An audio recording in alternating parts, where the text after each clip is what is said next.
conscious mind and your subconscious mind. It's your subconscious mind that is responsible for your life. So Solomon said, as a man thinketh in his subconscious mind, so is he. Your life is a reflection of how you think. Write that down. Your life, heart, mind. So look at your life right now. Look at your life. And your life right now is a reflection of how you think. You can never live beyond your own thoughts. Write that down. You can never, ever live beyond your own thoughts. So Solomon said, as a man thinketh in his heart, so is he. So I can look at your life and see how you are thinking. Write this down. Your feet will never take you where your mind has never been. Your feet will never, ever take you where your mind has never been. Tweet that. If you tweet that, you become an Instagram influencer overnight. You get 100,000 followers. It's so good. So your mind. So we are going to work on your mind today. So my topic is single but not alone. Single but not alone. Write this down. There are two main relationships in life. There are two main relationships in life. The first one is interpersonal relationship. Interpersonal relationship. And that is relationship between you and others. You and others. How do I interact with people? By the way, if you are going to succeed in life, you need to have great relationship with people. Say that. If you are going to succeed in life, you are going to need great relationship with people. One of the realms in which prayers are answered, it is the realm of the human will. It is in the realm of the human will. You can pray to get a mortgage to buy a house, and your document sits on the table of someone who should approve it. My company and I, sometimes we have to collect payment, and sometimes the person who is in charge to sign over that check for the money to be lodged to the account is not on the island. And so here is the check, and my prayer, because we need that money to pay our staff, but my prayer is locked up in the will of the human realm. So you need people to succeed. The Bible says Jesus grew in what? In favor with who? Man and God. Personal relationship. That is the relationship between you and yourself. Write that down. Intra-personal relationship. You and yourself. And some of you right now, you are single and you want to get you like you know you. Would you marry you?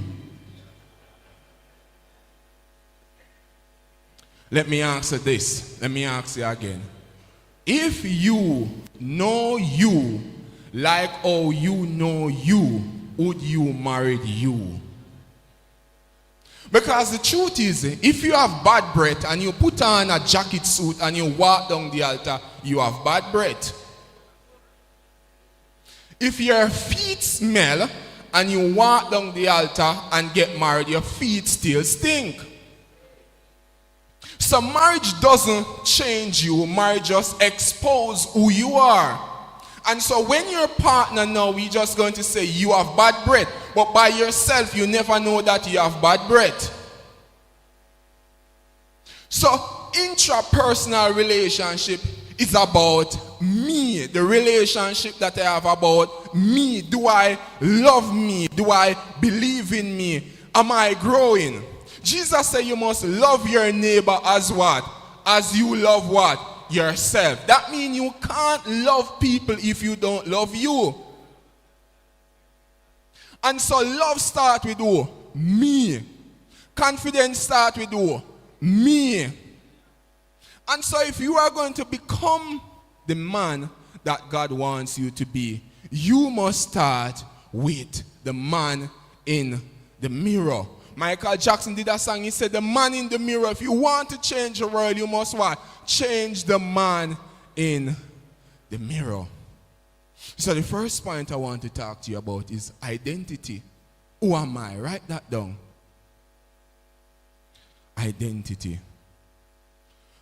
Because the average man don't know who he is.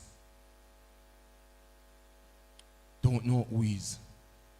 That's why we want material things to define who you are.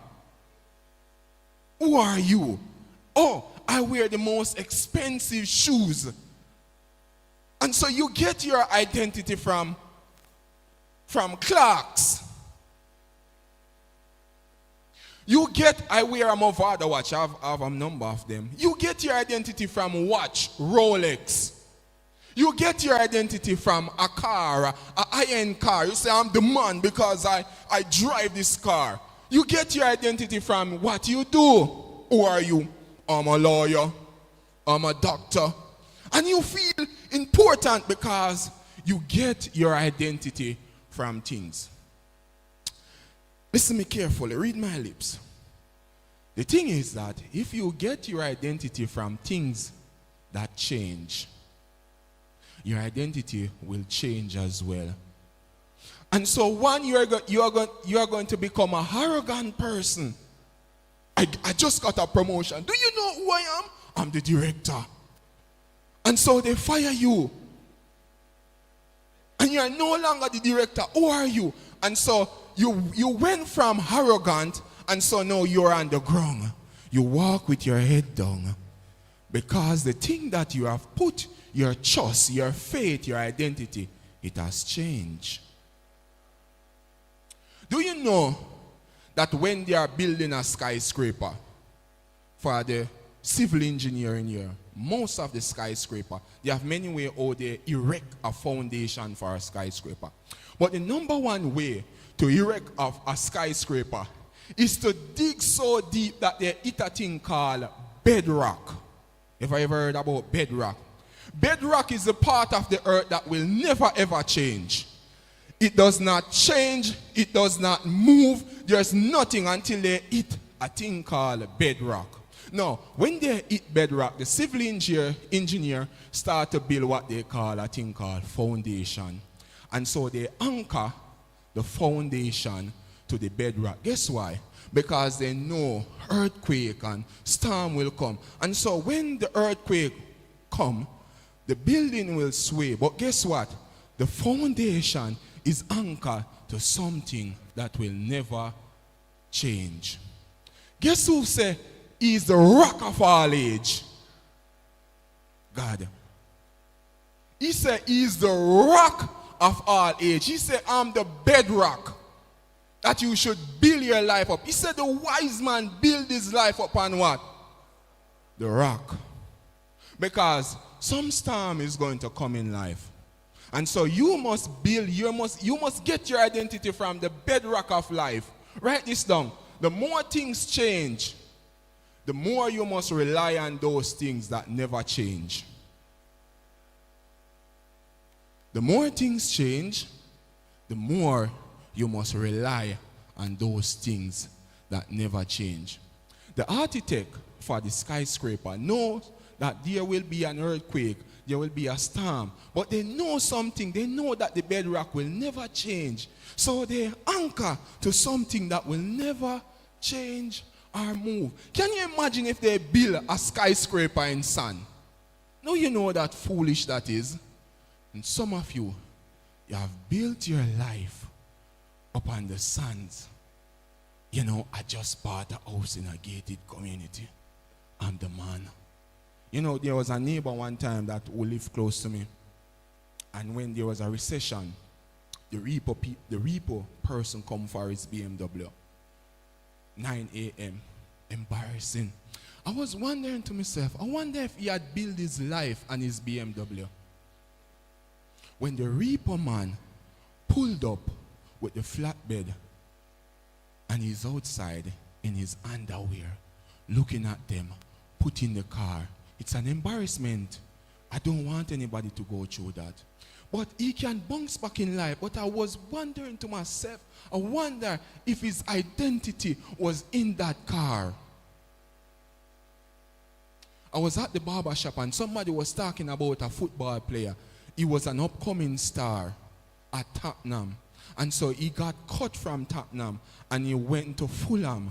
And then he got cut from Fulham and went to a place called Crawley, a nowhere club in England. And the guy was so hell-bound on becoming a footballer that one day he went to the train station, and when the train was coming, he jumped in front of the train and committed suicide. His entire life was built on football. So when football changed, he was nothing. Identity. Second one is purpose. Because if you are single, you can't get married until you find your identity. Do you know why? Because your family is going to take your identity. Because you are a foundation. Men are a foundation. Purpose. Why am I here? The ears on your leg. A matter of fact, God never even created anything for beauty. Even flowers, as beautiful as flowers are, they are there to attract. The beauty in itself of the flowers, it serves a purpose. You have a purpose. Scientists will tell you that when a male ejaculates into a female, that's over 600 million sperms rush towards that egg. Millions sperm in the middle age. Think about that. But you are here in this time. You are here right now listening to me. It's not coincident. Purpose. The prophets say that before your father even looks at your mother, he knows you. Let me say that again. The prophets say, before your mother looks at your father, he knows you. Before you was formed in thy mother's womb, he knows you. That means God finished you before he even start you.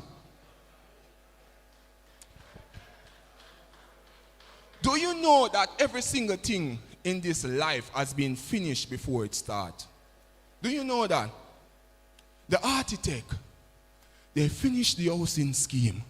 And when I was passing, it looked like a nice gated scheme community. And when I looked, I saw a bush, but there was a billboard. It said, coming soon.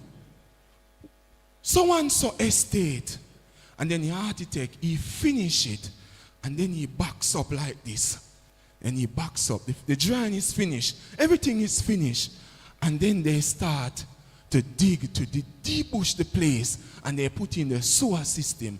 They finish the housing scheme before they start it. That means your purpose is ahead of you. Your future is ahead of you. You are already finished. That is why you have a thing called vision. Every single thing to fulfill your purpose is already exists because God finished you and then he backs up.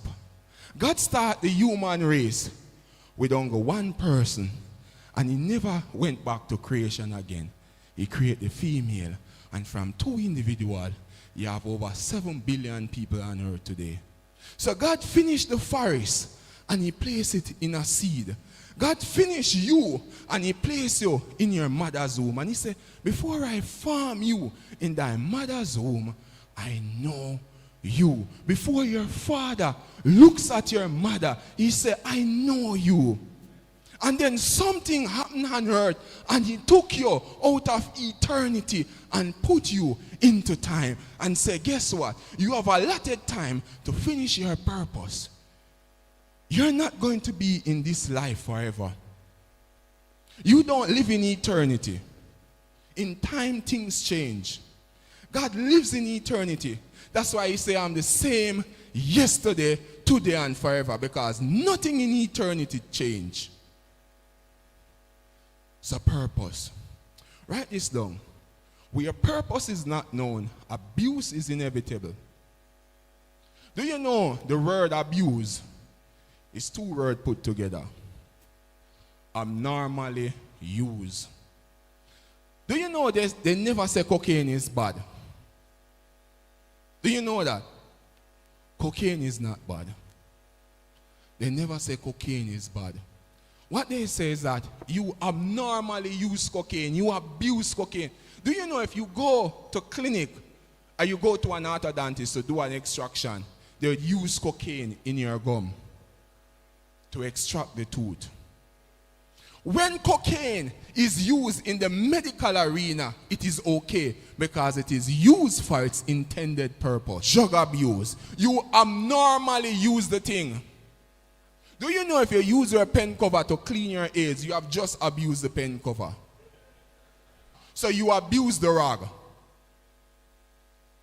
So when you don't know your purpose, you abuse yourself and you abuse people. You're married and you abuse your wife. You abuse her. You abuse money. You don't know the purpose of money. You abuse the child. You don't know the purpose of the child. And so here you are. You want to marry. And your wifey doesn't know her purpose either. And it creates confusion in the home. Because you don't know your purpose, she doesn't know her purpose, and so everybody is abusing everybody. And you're abusing time. Purpose. 40 minutes. My time almost finished. It's 5 minutes after 11. My God, I finished at 11:15. And I have 10 more points. The third one is vision, right? Vision down. Vision. You must have a vision for your life. As a man, you need a vision for your life. Solomon said, where there is no vision, the people perish. There are two things that the Bible says we perish from. And it never mentions Satan. Vision and ignorance. Where there is no vision, the people perish. Hear what Jesus said. He said, if the blind lead the blind, we both fall into a ditch. It is possible for you to have sight but lack vision. Write that down. It is possible for you to have sight but lack vision. Because you see, sight is a function of the eyes. Write that down. Sight is a function of the eye. Sight is a function of the eye. But vision is a function of the heart. What is vision? Vision is a mental picture of taking humanity forward. Write that down. A mental picture of taking humanity forward. Do you know that everything that was created, it was because of vision? I look over there and I see a lovely gated community. I'm telling you about a community they call Caribbean Estate in Portmore. That community was bush. There was trash on it. All kind of things was on it. Wild animals. A new era developer passed one day and they saw a gated community. And they built it. And it went far. They made billions of dollars. Become one of the most sought after community in Caribbean Estate. I wonder how many people pass the bush every day and didn't see a gated community over there. It's called vision. Where are we going? You're married. Where are our family going? Where are you taking us? We are just going through life, the motion of life, like dead fish going downstream, wasting precious oxygen. You are getting older. Do you know what Jacob said to Benjamin, his son, when he was on the deathbed? He said, Benjamin, in the morning devour your prey.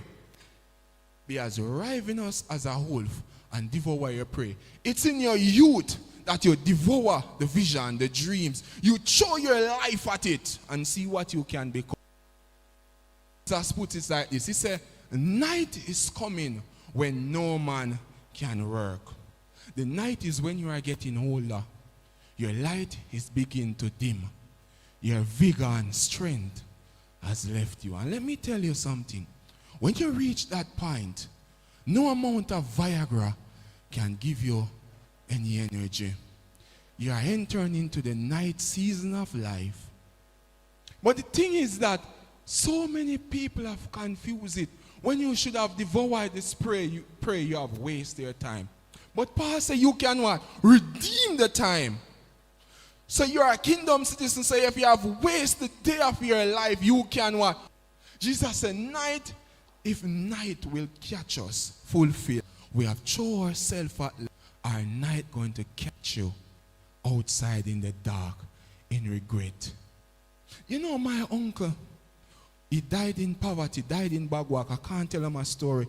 My time is almost up. I have 5 minutes. I must honor it. They gave me 40 minutes. Do I do 40 minutes? And when my uncle was on his dying bed, he was 62. He has never left Bagwak. The big boardhouse, Bagias board, just rattling, and there's mattress with a spring and everything that used to cut us in our side on the bed. 11 of us in a big boardhouse and food stamp, and then we matriculate into parts. You have never left Bagwak. And one day, the last time I saw him, because he was that sick, KPH sent him home. You have realized that his time has come. And he asked me for a ginger beer. He asked me for a ginger beer the day before he died. And he asked me a question. I want to ask you. He asked me, he said, is there more to life? Was there more to life? Was there more to life? And it was a silence because we said nothing, because we were both allowing the question to simmer in our soul. And so I leave without a word being said, and he sit on the bed, sipping the ginger beer, pondering the question, was there more to life? He probably have come into realization that he have never maximized his potential, that he has never fulfilled his purpose, that he have never left the shores of Jamaica to see life, what life was about, to throw himself at life. He probably have some regret. And the following day I receive a call to say he died. He died in Bagwak. And take 2 more pints and wrap up. So you can meditate on that.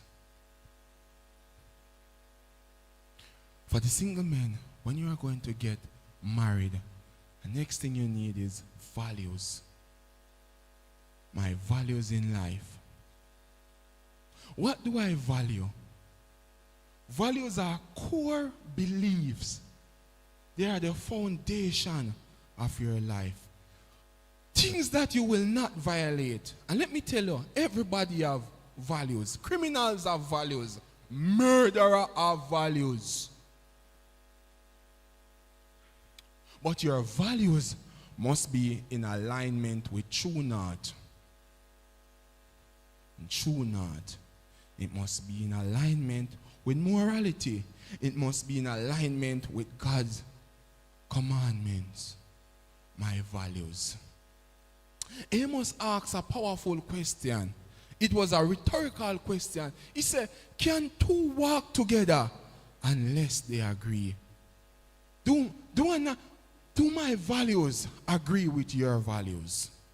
We are going into business. Do I value what you value? Probably you value cooking the books.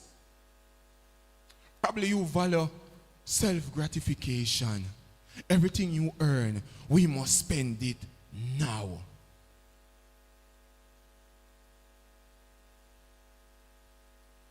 I have some points. I can't go into everything.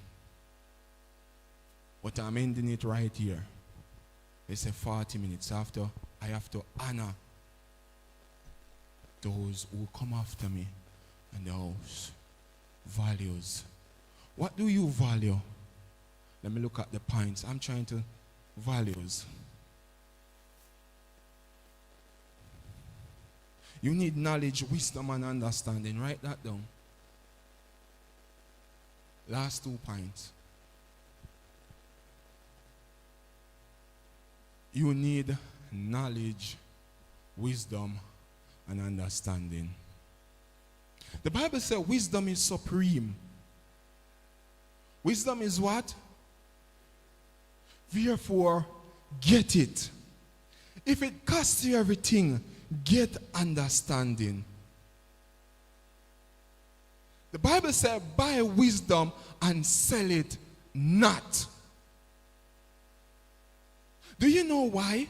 Because you are not going to hear from God every day. So God creates what he calls principle in life. It is principle that allow an aircraft to soar. It's not miracle. Because you can't tell God when and where to work miracle. It would be dangerous to be at the airport depending on a miracle for the plane to fly. You on the plane like this, I wonder if God is going to work a miracle today for us to get there. So what they do, God create principle, how the world operate. The world operate by laws. And he gave you wisdom for you to discover principles so you can live effectively. Let me tell you this, nobody prayed you into existence. Nobody prayed you into existence. 2 people did something for you to be on earth. So it's wisdom. We know if 2 people do something, a baby will come. So that's wisdom, and one is principle. Bio, principle. Principle. So you need wisdom so you can discover God's principle so you can live effectively. The problem is that the world discover God's principle and use it. And that's why Jesus was so ashamed. He said, the children of this world are wiser than the children of light in dealing with the world. The children of this world, they have discovered God's principle and they use it. And here you are, you have a seed and you are praying over the seed. No matter how you pray over the seed, there will never be a tree unless you plant it. And you are praying for a harvest and a seed that you have never planted. And so you have a forest. And you over here, you are praying to God daily. You have a seed. Knowledge. Knowledge is information. I'm wrapping up now. Knowledge is information. Write that down. Knowledge is information. But Jesus never said knowledge shall set us free. He never said that. Write this down. Because you can learn the wrong thing well and become an expert in life. Write that down. You can learn the wrong thing in life and become an expert in error. So knowledge don't set us free. Jesus said, you shall know what? The truth. And it shall set you free. So until that knowledge of truth, it will never set you free. Jesus never said another person will set you free. He said what? The truth. That is why they never allow slave to read. Because if a slave read newspaper, he will see that abolition was right around the corner. And that people was lobbying for them. They never allow slave to read. Because if you know the truth, it will set you free. You need understanding. What is understanding? Understanding is comprehension of what you have read. And so if you are single and you don't know the purpose of a woman, purpose of marriage. You are going to abuse it. You are going to destroy yourself because you don't have understanding. The Bible says, upon wisdom a house is built. Do you know that? That means house in that idiom, house is an idiom for family. It said upon wisdom a marriage, a family is built. And through understanding its rooms are filled with what? Rubies. Peace. So you don't need love, you need knowledge. And the last one, you need wisdom. What is wisdom? Wisdom is application of all the information and comprehending it and applying it. Yesterday I see a cigarette company, and the tagline was a better tomorrow. The cigarette company tagline is a better tomorrow. Imagine that you are smoking cigarette the rest of your life and you are telling you that there will be a better tomorrow. That's not wisdom. And the last thing, I'm coming now, is right here. He said, Jamar, wrap up. The last thing, you need to leave a legacy for the next generation. Don't be a seedless grape.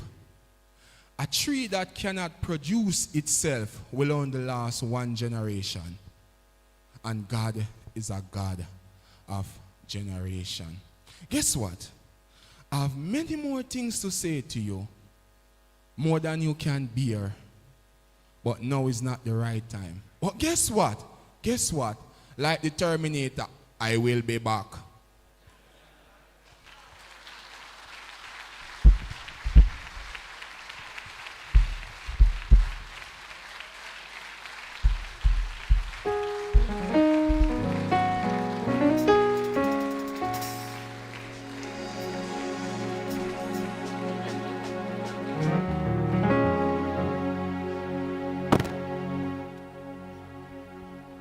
Put your hands together once again for presenter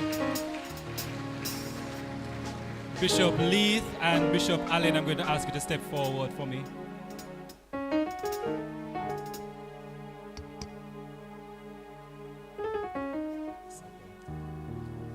All right, I'm going to be asking the driver of a Nissan motor vehicle, license plate number 1497KC. I hope you know your license plate number. I don't know mine. If you have that car, we're going to ask you to move it right now for us, please. If you're the driver of that motor vehicle, 1497 KC, 1497 white Nissan. Just going to ask you kindly to move that vehicle for us, please. Mr. Wright, I'm going to invite you to come and make a presentation. He didn't say in his humility, but he will have the opportunity later. He's also, but I did say in the bio that he's an author. And he brought 2 books written by himself and his wife, and he wants to give our bishops a copy. I'm going to ask him to make the presentation.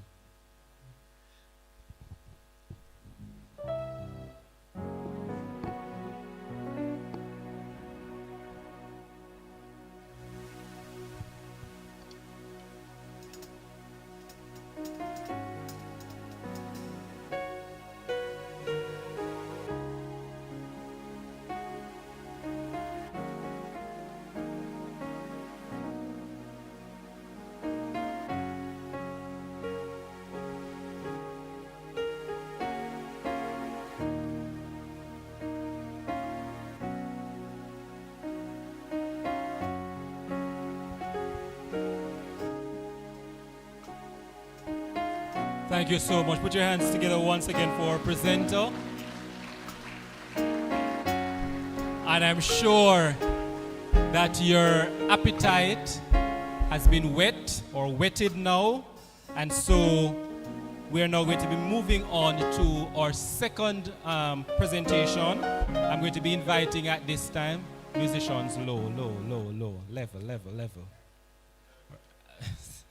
I'm going to be, you can continue, but just a little bit, just so I can ride it a little bit. Go on a little, a little lower.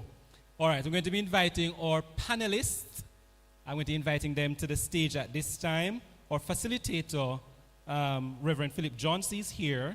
and he's a senior pastor from Fingers from the Heart, or from Fingers from the Heart.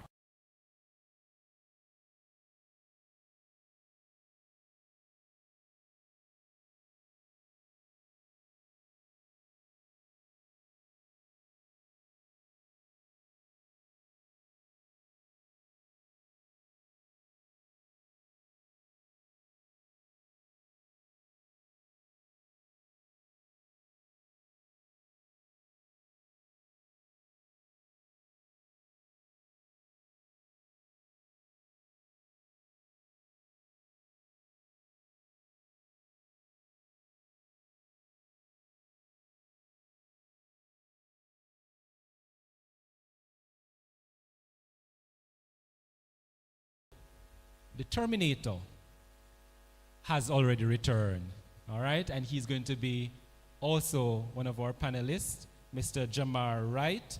I'm going to be inviting you to come at this time.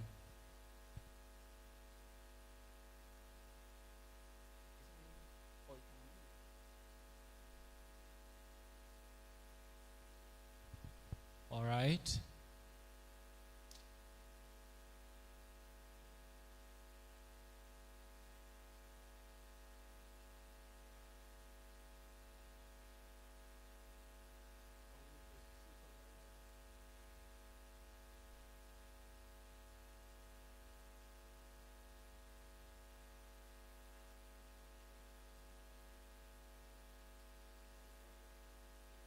The rose is going to sit among the thorns.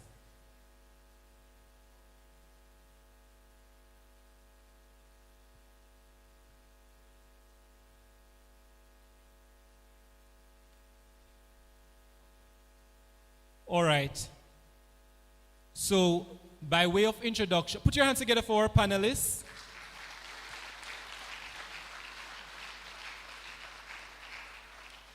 I just gave you a little moment to breathe a little. I haven't told you yet what the topic is if you have not yet seen it from your program. But I'm sure now when I say it, you're going to be a little bit more excited. All right?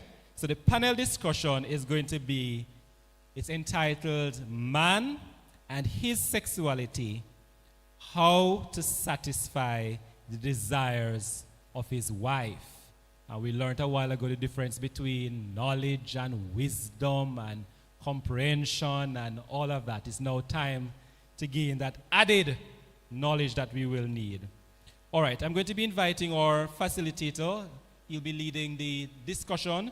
Reverend Phillip Johnson, no stranger to some of us. He is now the senior pastor of a marriage enrichment forum entitled Lust, which is Let Us Stay Together. We also have Dr. Angella Worges, pastor as well. But in this capacity, she's a counseling psychologist and marriage officer, also no stranger to us. And as we have already made the point, our women are always with us. Put your hands together for Dr. Worges. We should also, for completeness and balance, we should also have Minister Nickeisha Smith, who is our National Women's Ministries Director. She's not here yet, but we're expecting her.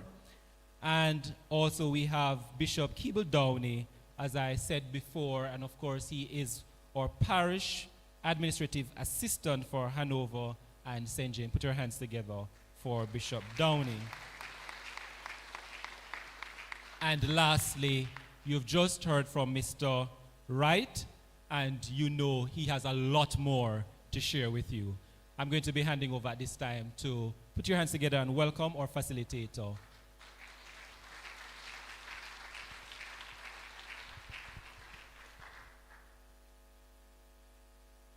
Praise the Lord. Thank you very much, Sir Kemar McEachran. Greetings in the name of our Lord Jesus Christ, the King of Kings, the last time I checked, the conquering lion from the tribe of Judah, the last time I checked, the one who still reigns forevermore, the last time I checked. The last time I checked, his seat is not up for re-election. The last time I checked that there's nobody trying to even get his seat. And the last time I checked, he's still Lord of Lords. Is he Lord of Lords down Manleville? Is he Lord of Lords in this men conference? King of Kings, and we hail him because there is really none like him. We can search top, bottom, anywhere we want to search, and we'll find that there is none like him. And I greet you in his name. What an awesome honor it is to be here today in this wonderful session. You're going to be hearing from a team of lecturers today who I'm sure will do an awesome task. Permit me to recognize our National Bishop, Bishop Dr. Winston Leith. Big of himself, Bishop, every time, you don't know. Yeah, a lot of love and respect. And other bishops who are here, Bishop Lascelles Allen, blessings Bishop, Bishop Harvey, and other bishops who are here, Bishop Downie, and all the spouses who are here. I'll tell you something. Is your wife here, Bishop Downie? Good. Is your wife here, sir, right? Good. Because I have a disclaimer. All the pastors who are here, blessings to you too. Good to see you all, pastors from across the parishes, across Jamaica. Sir Patrick Smith, Minister Smith, please put your hands together for your National Director.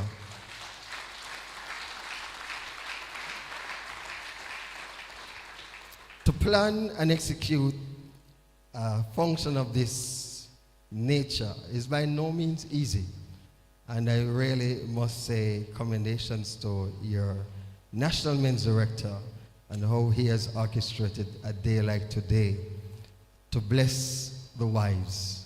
And let me tell you, a day like today is not such a blessing for us as husbands, you know. It's a blessing for our wives. And that is why wives are to ensure that their husbands are at functions like these. Sometimes you hear the wives talk, well, where I go again? Yes, send the men, them come to men's conference. Because when you send them to men's conference, it's a benefit to you. And especially as we talk about sex today.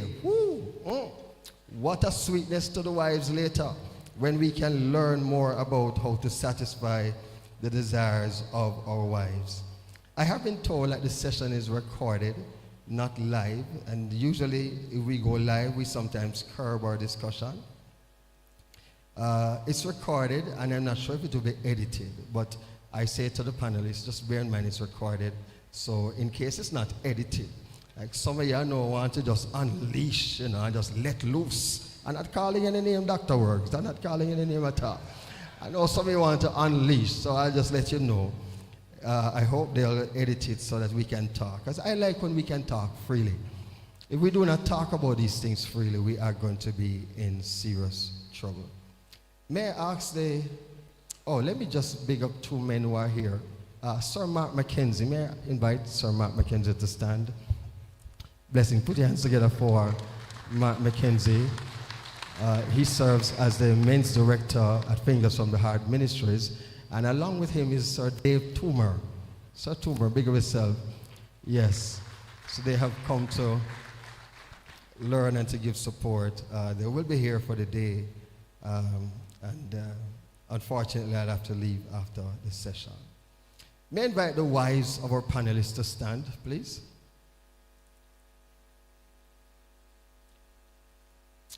Praise the Lord. Where's Sister Downie? Down on the inside. I may invite the wives, other wives who are here. You are here, your husband is here, please stand. If a wife is here and your husband is here, please stand. There's no other. One more? Okay, all right, good. Thank you very much, Sister Wright. Thank you very much. Now, if as a wife, and I haven't seen Sister Downie, disclaimer. If you are not being satisfied sexually, if you are not being satisfied, your husband is not permitted to speak. So, if the husbands are going to speak, you are to ensure that your wives the desires of your wives are fully satisfied. And if you are speaking and your wife is here and the desires are not fully satisfied, I will invite the wife to stand. So wives, you have my permission. If you see a husband talking and you are not fully satisfied, just stand up. You don't have to say anything. We just want to see you stand up. So we just tell him to sit down. You hear? All right, so please bear that in mind. I also want for you to know that our panelists will be speaking. We have a limited time, and so they're going to be speaking. They will get the opportunity to let you know exactly what the topic is all about. But it's an interesting area. Two things I'm going to highlight before I ask our panelists to speak.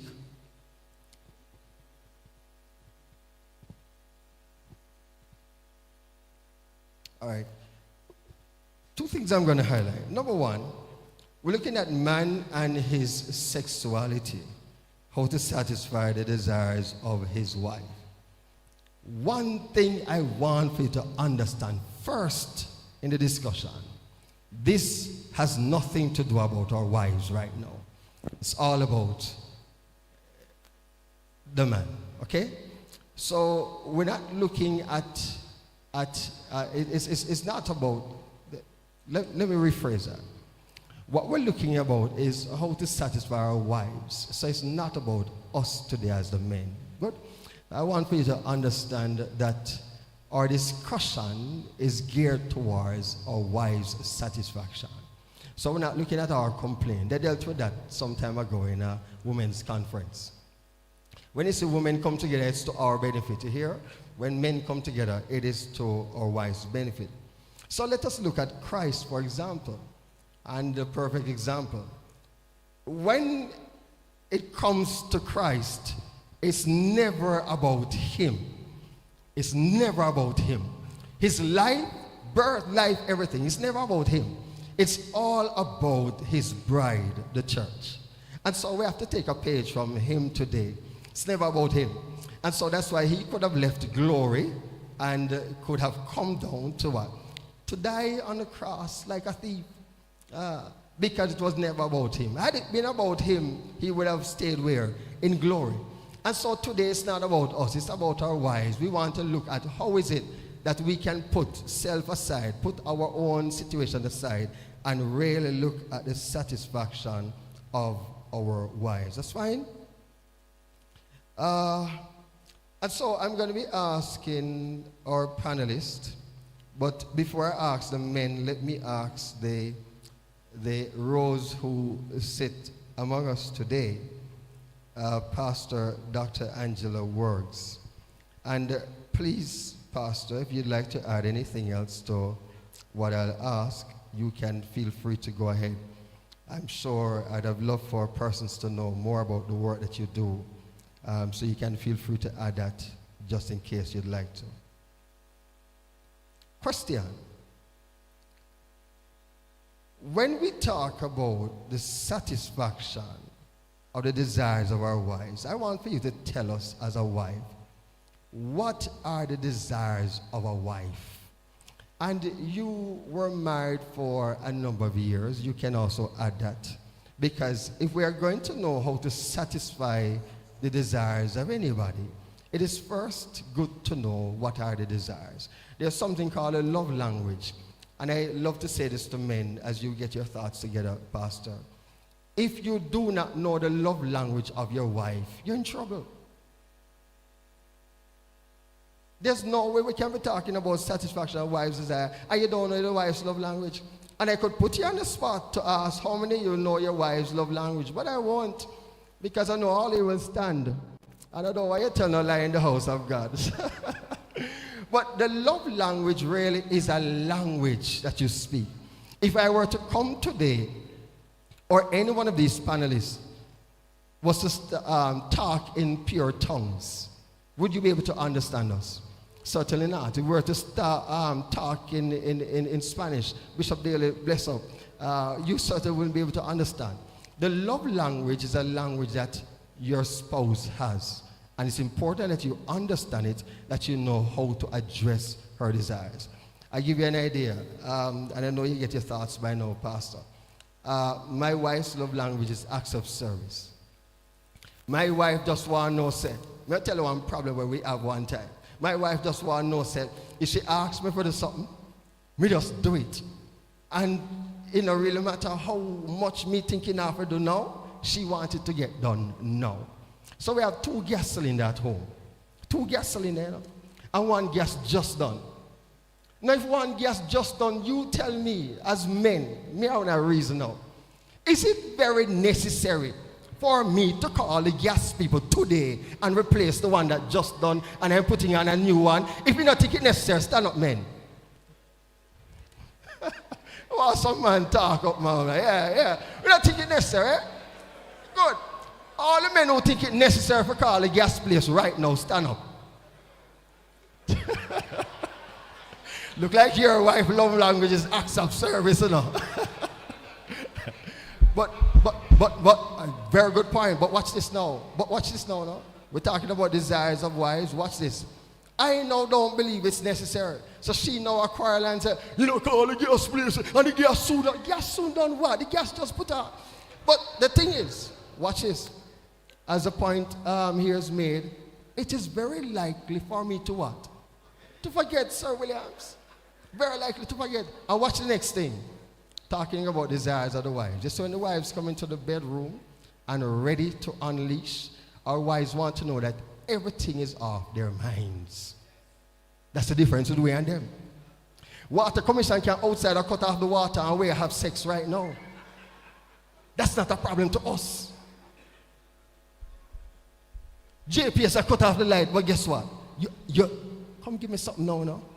But then for the wives, their minds want to be at ease. So as the gas done, my youth, what me just do? Call the gas place. It not take nothing for me. I me just know say I'm mind ready. So later on, I set. All the better, eh? So, Pastor, as we talk about the desires of our wives, what are the desires of our wives? And tell us, please, as husbands and men. Good morning, it still is. My bishop, all the persons who are here today, please permit me to put my answer in a context. It was the prophet Isaiah who said that wisdom and knowledge shall be the stability of the times. And our first presenter spoke about the importance of wisdom and knowledge. I want to commend the men's department for being brave enough to really come out with a topic as this today. And I guess they were brave enough because of the kind of leadership that we now have. Because the Church of God of Prophecy has embarked on a series of trainings. And the quality training that we get allow for us to study human behavior. And in studying human behavior, we learn about how men behave. We learn that we are not just spiritual beings, we're social beings, we're sexual beings, and we learn that our sexuality can negatively impact us as a nation, can negatively impact our relationships, can negatively impact the church, because it can scandalize the church. When we talk about our sexuality, it is the sum total of who we are. And as you talk about the desires of the wife, Pastor, the desires of the wife cannot be pinned down to just what happens sexually. Because every other desire, if not fulfilled, can mitigate against the sexual experience. And so you talk about the bedroom experience. But we talk about a wife, for instance, who does not feel respected. A wife who does not have a good helpmeet in the home when it comes to like fixing things in the house. A husband that does not give her the kind of adoration that she wants, and she desires to be, treated with affection. And there are several other things that I could mention. And when all these desires are met, then the sexual experience becomes greater. The wife desires for the husband to understand her anatomy. And maybe later on we can go further in that. Because if you do not know how to navigate the anatomy, then you know you're going to have frustration. And the frustration is going to spill out in every area of the marriage. And so I will leave my panelists to go into further details. Later on we can go into greater details with what I said. But just for you to know that all these desires that women have will spill over into the sexual experience if these desires are not met. Thank you so very much, Pastor Worges. I'm so happy you touch a point that speaks to the woman. And believe me, let me tell you something. If you are going to learn about women, learn about women from women. It's very important. And so what has just come forward is vital. Because again, we talk about body, soul, and mind for the woman. If other areas, and there's a critical area I'm going to come up with a little later on. If other areas are not being dealt with, then we find that there will be challenges as it relates to sexuality in the bedroom. And so the idea is that sometimes we just want to jump in and jump out, not realizing that it's a comprehensive package. I listened to a man some years ago at a men's conference like this. And he said, I'm not sure if anybody else was in the setting. If you were there, you can back me up. He said that his wife wasn't too much in the sex mode. But she never knows, say, all he wanted was just a good look at discharge. That was his comment in the session. And we addressed the comment because it was a very sad comment. Because we realized that too many men go in with the intention of just, if I can just get a nice little discharge, me good. While the woman is there suffering and we have no idea.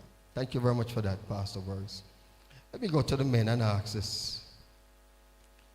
The importance, men, as we go down the line, of understanding our own sexuality. And I ask that question because I want for any one of you or both learn about our wives without even seeing the importance of learning about ourselves. So there's the whole matter of masturbation, for example, that men will just feel, okay, let me just do this. So, and pornography, those two I highlight.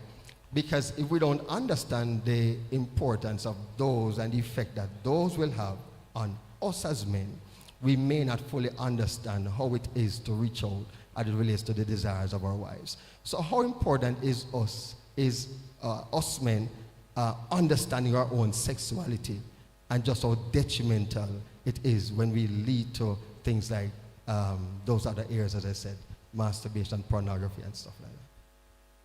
Okay, so good morning, everyone. Bishop Leith and my colleague ministers, panelists. Allow me to just state, first of all, I know you're asking for my wife, and I've been looking for her. Based on what you have said, based on what you have said, she's not inside, but I want someone to just caution her. If she's coming inside, tell her to sit down as quickly as she comes inside. Tell her, please. So someone just look out for her. She's coming from over there. All right. She'll sit down quickly. I thought about my qualification of being on the panel. And I can only come up with one thing. Someone spoke to my wife, and she's very satisfied. And that's why I'm here. Is that true? I'm just joking. This whole matter of understanding our own sexuality, I always like to go from the standpoint of Scripture, and especially first mention. And we know that the first mention of man would have been in Genesis and Adam. And we talk about then where do we get a whole range, sum total of sexuality, which in addition to what, well, just complementing what Pastor has said, has to do with this whole thought, values, action surrounding who we are. And when you look at the first mention, you saw Adam in the garden and would have looked through all the animals. There was no help meet found for him. And therefore, God pull a rib, made a woman, brought him to Adam. Adam said, this is no bone of my bone and flesh of my flesh. That begins our understanding of our sexuality.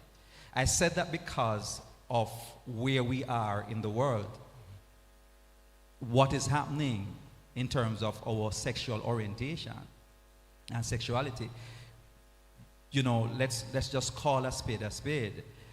You know, even in the church, there are varying understanding of sexuality. Some of them we might not want to get into, but the truth is, and therefore we must go back to basic to understand that a man, being a male, is expected to understand that a woman complements him, and that the sexual understanding and orientation should come from that. Men with men, women with women, all of that. I know we're in the church, but let's not try to escape it. So we want to make sure that we say that in terms of the man understanding who he is and his sexuality, that those thoughts and those actions and those values should be towards, please tell my wife to sit down quickly, she's coming in. She doesn't understand why I'm saying that. But you can explain. So I'm coming from the standpoint of first mention that Adam, man must understand male, he's not satisfied, he's not having the relationship with animals, he's not having that kind of orientation with anybody else except a woman. And then further in the context of the scripture, it's not just a woman, but the woman that the human being that God made from the rib of Adam made a woman, and Adam said, this is now bone of my bone and flesh of my flesh. So this is now understanding that marriage, the context of marriage has to come in when it talks about understanding our sexuality. So it's not a man, for example, who believes that him can have 10 women. It's understanding that it's one man, one woman, as we understand it, and that those thoughts, emotions, orientation must be, if you're married, towards your wife. Let me just touch quickly on this, masturbation and pornography and all of that. Again, just understanding male, female, you'd know that something like masturbation is not something, though the Bible is silent on it, is not something that is explicit, but not something that is really recommended at all, in my view, because remember that sex takes place between a male and a female, or between a man and a woman. And so, if it's just satisfying yourself, I can understand that many males do that. But how we understand it, it does impact on performance in the future. So for example, if you have a single man and he's not being satisfied and he's masturbating, understand that if that continues to happen, then it's going to impact on your ability to have sex and the quality of sex that you're going to have. In terms of pornography, I mean, the Bible talks about you commit adultery even in your heart. So a brother, since we are talking to men, a brother who is involved in pornography, and we know it's happening, again, that is not a practice that a Christian man, or any man, even if it's not a Christian man, should get into, because that is going to know, I'm going to use the word, warp his sexual orientation and understanding based on what he's seeing. And I don't know if you're going to get into this, but one last point, just understanding the male, the female thing. So for example, if you're watching pornography and, did you say we can't get explicit? Let's say a woman wants to have anal sex. Based on what the man is seeing out there, watching, and he's seeing anal sex, he's going to maybe want his wife to have anal sex, but is that the value of the Christian man, brothers? Some people might can't answer. But today is liberation. Because we know that that part of the body was not made for that. But the truth is that if you're involved in looking at all kinds of stuff, you're going to see that plus other things which you're going to bring into your bedroom. And it's going to affect the marriage. My few thoughts. Thank you so very much, Bishop Keeble. And before Sir Wright speaks on that, I may address 2 points on that. Please put your hands together as we make welcome Minister Nickeisha Smith on. By the way, is your husband here, Minister? Oh, because I was going to tell him to stand up or sit down, but he's not here. Well, let me address 2 things quickly before Sir Wright speaks, and then we'll get to Mr. Nickeisha Smith. As men, we sometimes would see the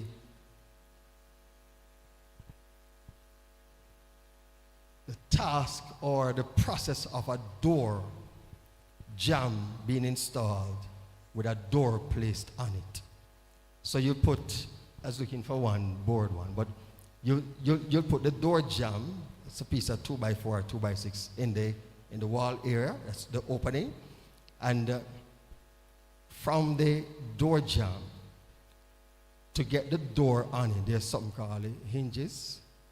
And so there's a piece of the door jamb that you cut out. You know that little part, right? To place the hinges there so that you can have a swing for the door. I want for us to understand us as being the jamb, as men. And so that little part that is cut out, it's a part of us that is cut out for the woman to be placed into. And that's why we're looking at understanding our own sexuality as well. Pastor, bless up yourself. Big up. We look at understanding our own sexuality because there is a tight connection. Without that cutting out, the hinges won't be able to go in and the door has no swing on it. So there's a tight connection because there's something called what I refer to as a sex pattern. Now watch this, and it came from Bishop Keeble.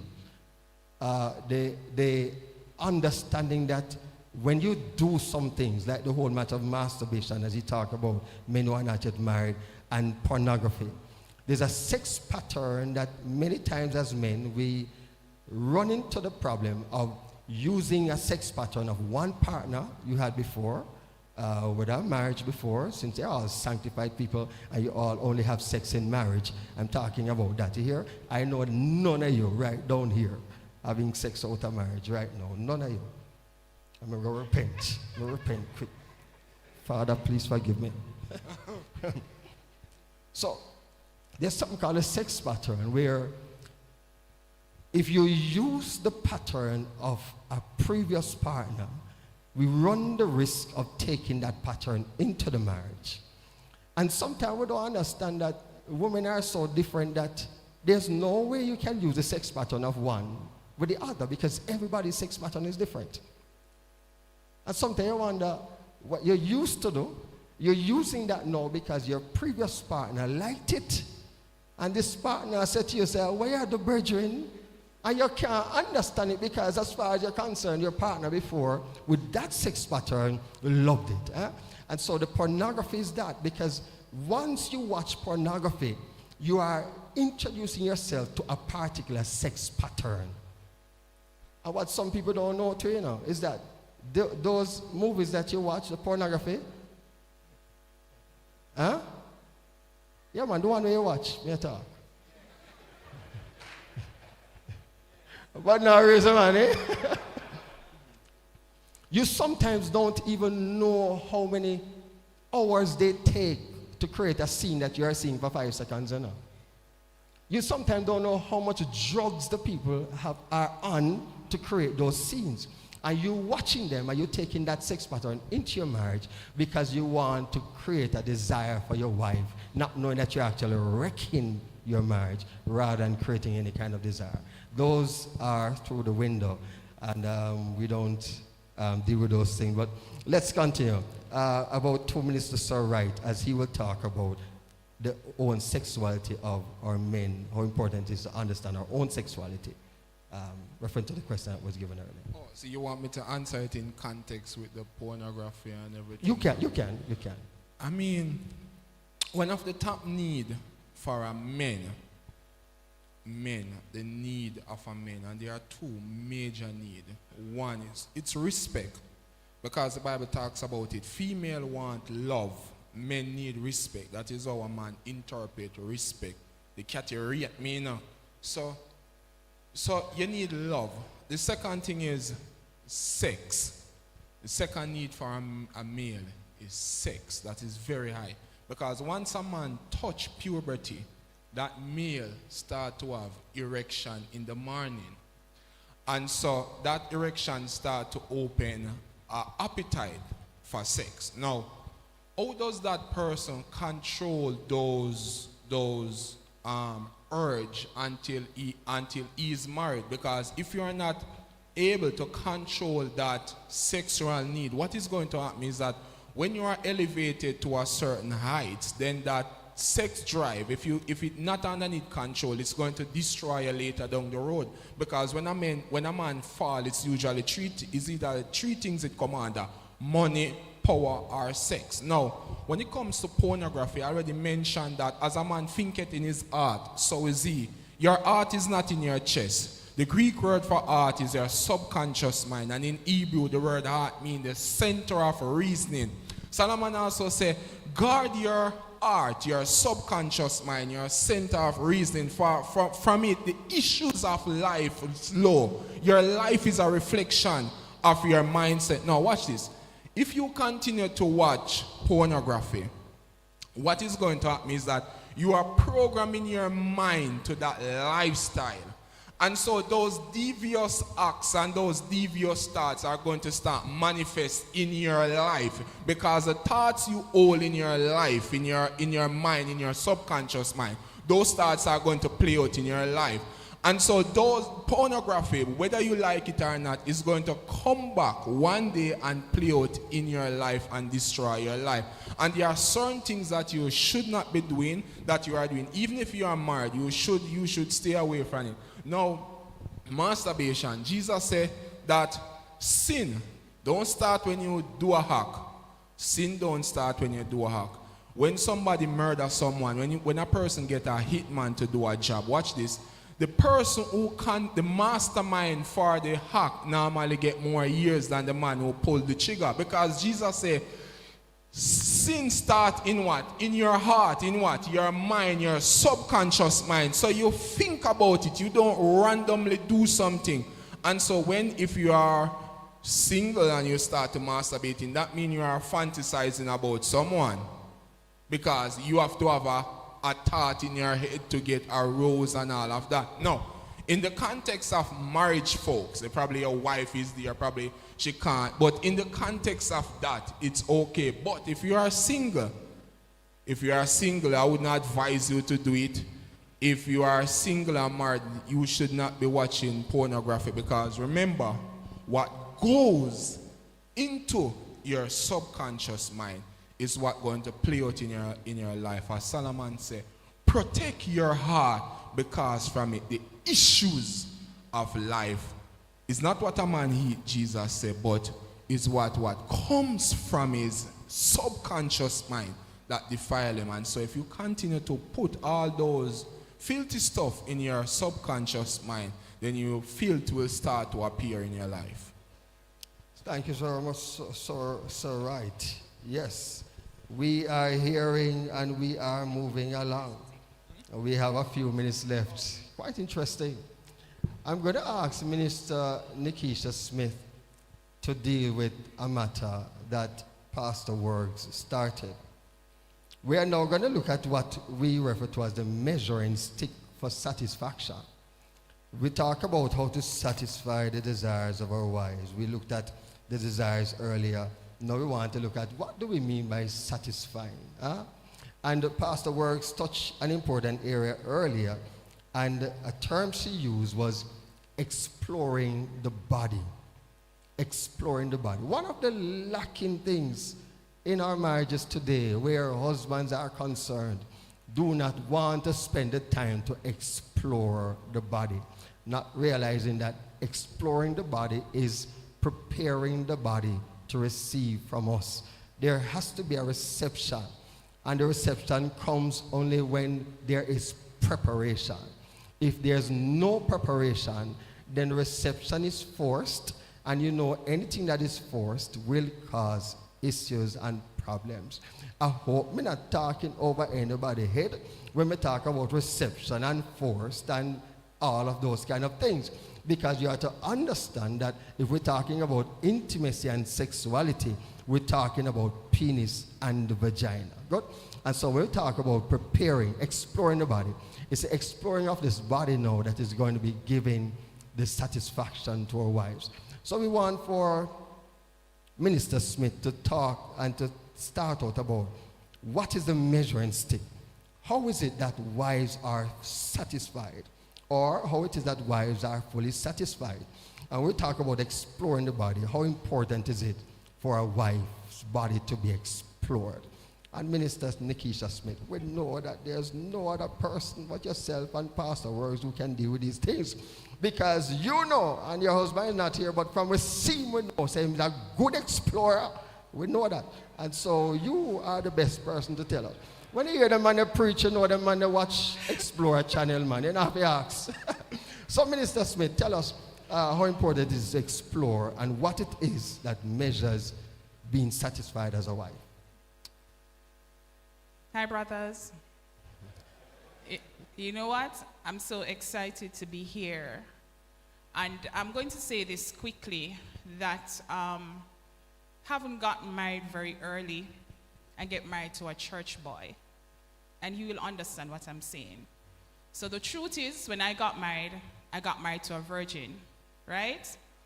Church in itself don't culture us how to deal with this. So my husband just wanted to get married. He just wanted to get down into business. Business was important to him.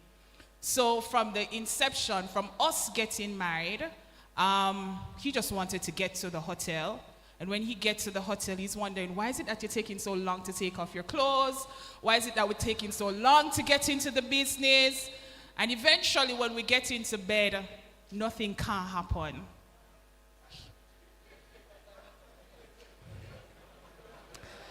And I don't want to laugh off of my husband, you know, because he's the greatest thing now. Minister Smith taught the things. Let me tell you something. I am so happy that you're talking.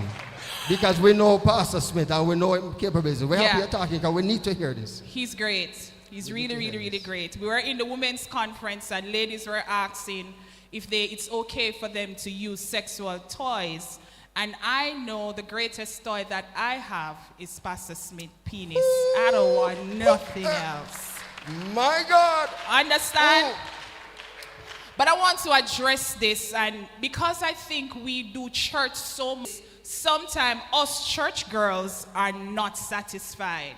And you think you're doing your best. You think that, hey, you just want to get into bed, get right there, jump at it, jump off, and then go sleep. My God.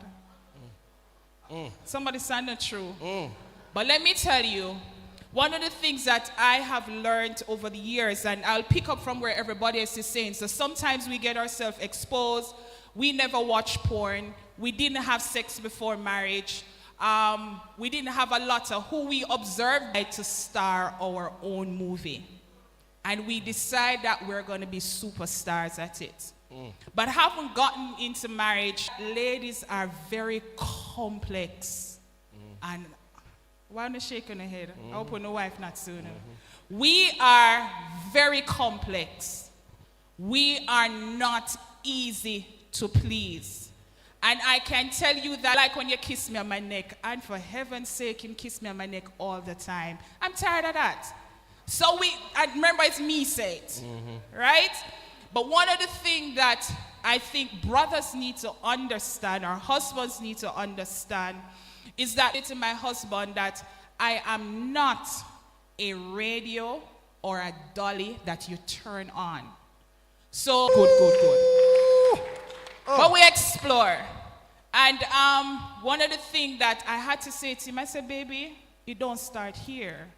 You can't just come into the room, put your hands on me, and then it start happening. No. Love making for me start from in the morning. I look into my lunch bag and I see a note that say, hey baby, have a great day. I'm at work and I get a nice picture of something coming to me. Or I get some compliment. Or it is sometimes as Christians, we don't do this stuff. But it's so important to me that the planning process is not in the bedroom. None at all. If you're going to start in the bedroom, I'm going to shut down. It starts from days before. And as I said, we are very complex. You don't come in and don't talk to me. And males have a thing when they're processing. When they're processing, they don't talk. And they think we chat too much. So all day you don't talk to me. When you come in, you make up your face. And then when we lie down under the bed, you're touching me. No, it don't work like that. You can't turn me on. There's nothing that you can do at that point to turn me on. And I mean, females are different. So to satisfy also, males will say, oh, you are so different and we don't talk and we just need sex. But you have to understand, I heard Jamar say, you have to understand that there are few stuff that we need. And I'm going to be really practical. And if you should ask yourself this question, when was the last time you buy your wife some red roses? When was the last time you see the rose man just selling rose and you decide that, you know, I'm going to get her some roses. Pardon me?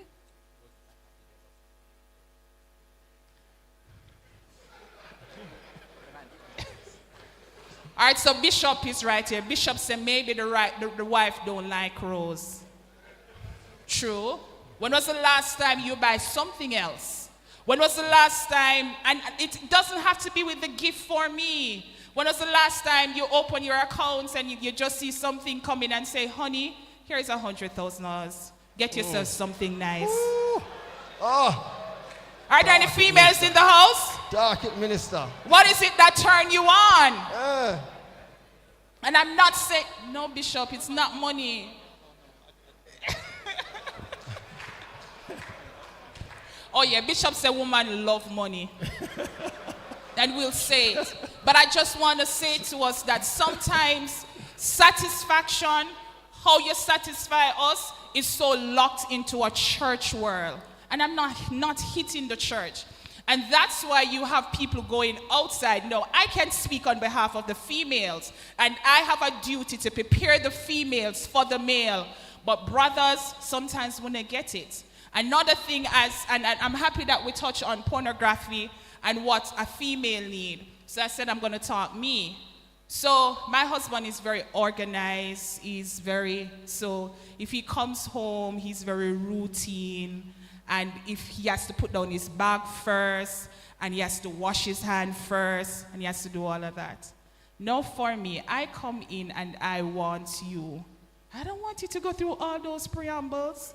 If I want it now, I want it now. So by the time you finish, put it all together. I want it. You're cool up. You're cool. I'm cool. I'm sleeping.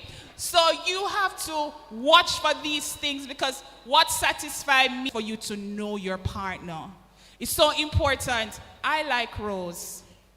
I like orchids. I like the love notes. I love to see the money in my account. I love for you to give me your credit card. That's what I like. I like fancy.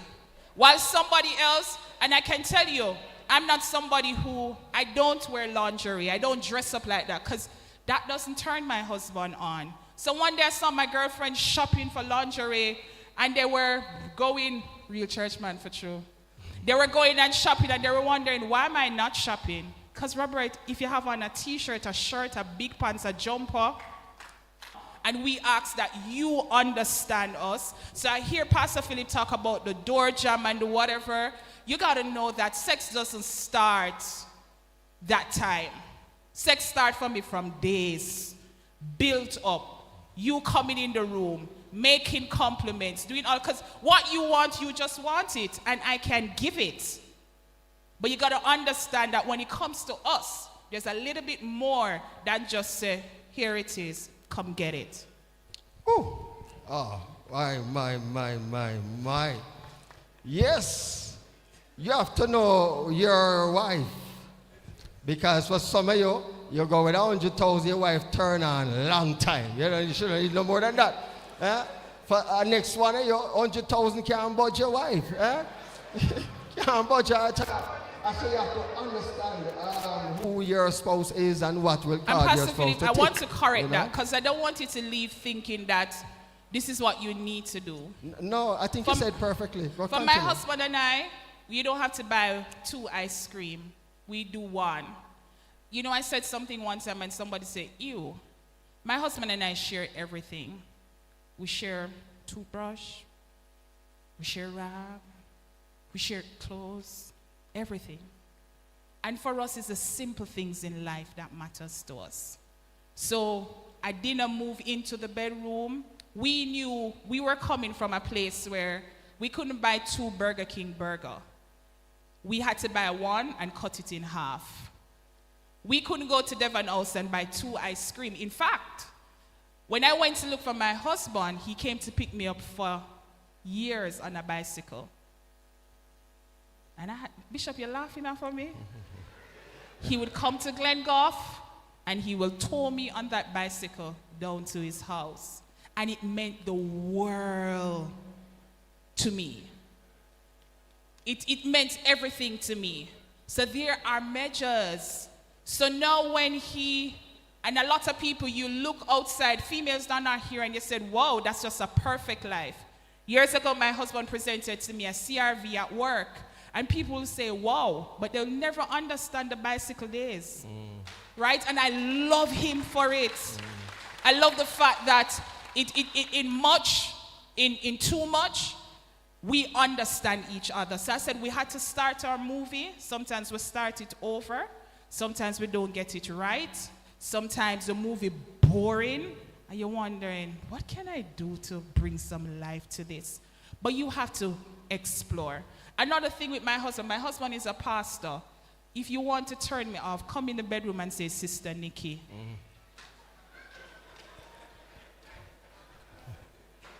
Don't carry church in the bedroom like that. And sex for me is worship, because there are sometimes we speak in tongues in the middle of the act. Somebody might say, but we do. But you have to understand it. So satisfaction comes from so much. Understanding your partner, exploring your partner, having your up days, having your down days, appreciating each other. So we know men need respect and men need sex, and that's 2 on the list. We need a whole book coming down. Yes, we're talking about. Let me address 2 things quickly. Bishop, go ahead.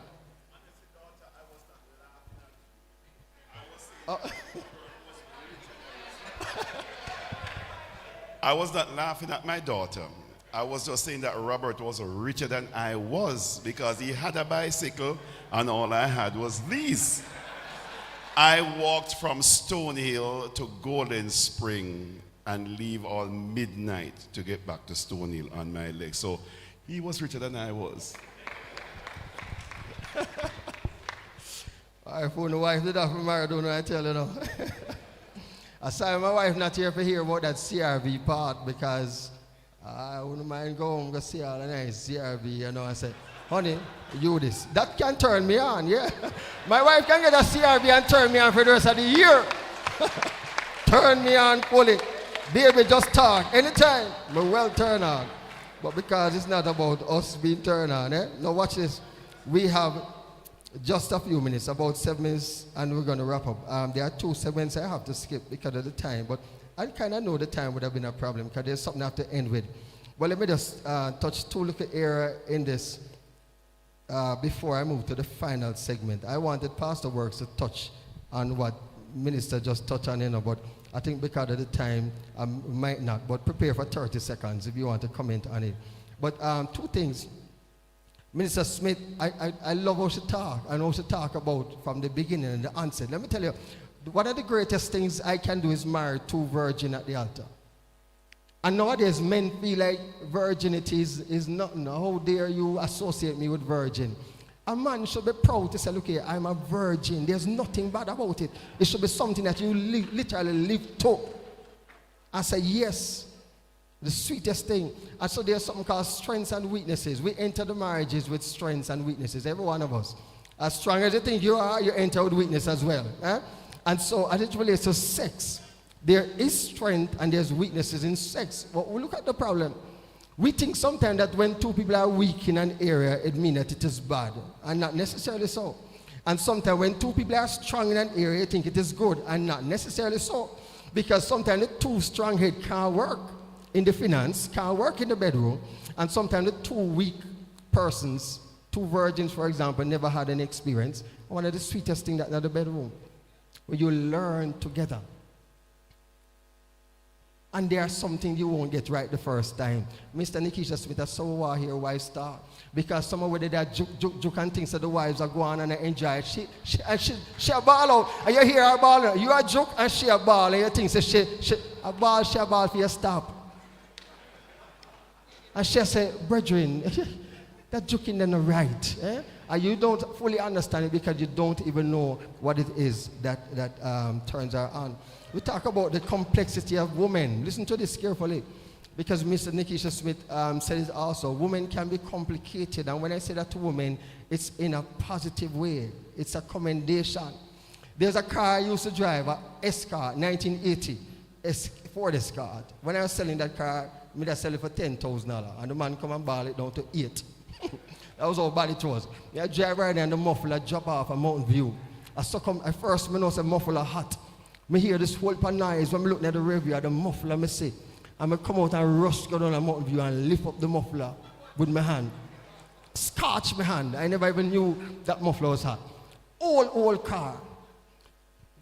How I started, a 2-wire me use and start the car.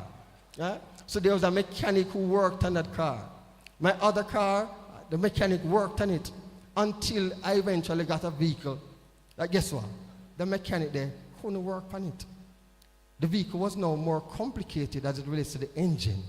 But guess what? I know how to take it to a place and they just put it by a diagnostic machine and bam.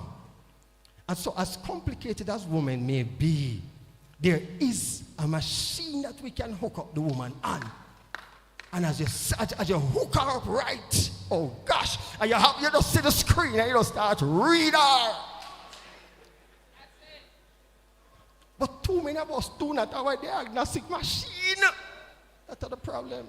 You still have the old car where you think you work, but no, them a girl nowadays are not old Ford Escort. Them a girl nowadays are not old Ford Escort. And some CRV girl nowadays. Hey.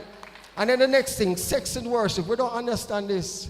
And this is why fornicators cannot worship in sex. Sex and worship means you're literally having a sexual moment and you are thanking God. You're adoring God. You're saying, God, I thank you for this. You can, in the marriage, thank God for this. This is yours. You can't joke a fornicator and you say, God, thank you. Can't work. How can you be fornicating? Oh, God, I thank you for. Thank you for what? It's not yours. So we can have worship in sex as well. Eh? One final area I have to talk about. I think we're just about 5 minutes or so in time. Sexual intimacy. How to satisfy our wives sexually. There's a very critical thing I've learned over the years. A component that we've missed big time. It's even more important than sexual intimacy. Spiritual intimacy. And some of us as men do not understand the importance of having good spiritual intimacy in our marriages that will lead to sexual intimacy. It's lacking. The greatest intimacy you can have is a sexual intimacy. It speaks to security.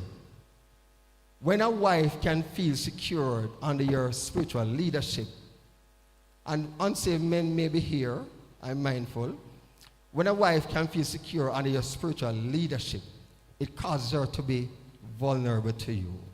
She can literally just lie. You is not an issue because she sees your connection with God, and she sees that when she submits to you, she's submitting to God.